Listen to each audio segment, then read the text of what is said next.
Okay, so can I just have you introduce yourself and tell me about your role at THQ? Yeah, my name's Houlihan. I'm the PR manager for Australia and New Zealand, and I look after all THQ and Capcom games. Right, and you're here to talk to us about Metro 2033. I am indeed. So, it's a first-person shooter set in post-apocalyptic Moscow. Why will gamers be interested in this particular post-apocalyptic shooter? I think gamers will be interested in Metro 2033 more so because of where it comes from. It's an Eastern European developed game from a core team who worked on Stalker, which is a game that a lot of Australians and Kiwis hold very near and dear. It's a different type of setting that we haven't really seen done before. Post-apocalyptic games are kind of been there, done that, but not from a really strong Eastern European positioning, a really unnerving, scary sense of folklore as well. I think it's an environment you want to visit once and tell your friends about how scary it was. Right, and so it's based on an existing novel of the same name. How closely does the game follow the source material? Well, the studio 4A Games, who made Metro 2033, have worked very closely with the author of the book, Metro 2033, Dmitry Bukovsky.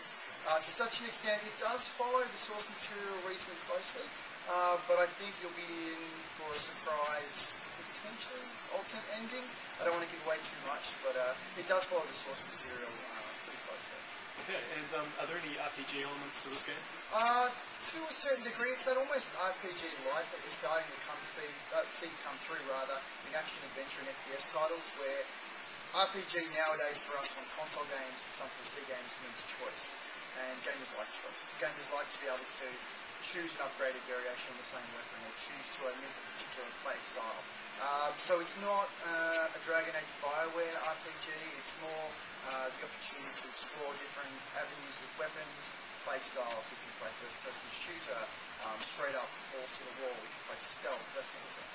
Okay, and it seems like ammo scarcity seems to be a major focus for this game, especially with bullets being the in-game currency also. Yes. Was this a design choice, or was it simply in keeping with the source material? I think when you're trying to create a variation on the existing survival horror genre and make it a first-person style game, that's your viewpoint. Ammo scarcity is something that's almost like cheese and wine, right? Resident Evil, you're only going to be scared if you've got a handheld knife and you've got 3 bullets left. Taking that even further with Metro 2033, making ammo the currency, you've got to choose between, am I going to buy this shiny thing, or am I going to shoot that giant monster in the head? And they're the decisions you've got to make on the fly. Down, underground, 80 stories below, post-apocalyptic winter in the middle of Russia. I think it's the kind of thing that works very closely. In the same way, the ammo scarcity works very, very well and complements the need to use gas masks to survive. So you're feeling very, very claustrophobic, almost more so in open world areas rather than down in tunnels, because you feel like the world is bearing down upon you. And I think ammo scarcity builds to that, adds to the terror. Okay, so we got to check out the Xbox 360 version of the game today. Yes. I understand the PC version of the game will utilise DirectX 11 in ways we've never seen before. What can you tell me about this? I can't say too much at this stage as the press release is about to cross the wires within the next 48 hours. I can say that the game has been built from the ground up on PC. The engine that 4A Games have built themselves for Metro 2033 is their baby, and it is PC-led. Key things that you would have seen today would be some of the dynamic lighting, which is a phrase that gets thrown around a lot, but the lighting effects in the game is something we're particularly proud of, as is the particle effects with the smoke. Particularly if you're making a game about being underground in tunnels, 2 things which show up pretty.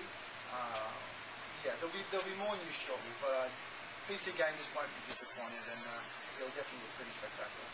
Cool, okay, well I think that should wrap it up. Thank you very much. Thanks for coming.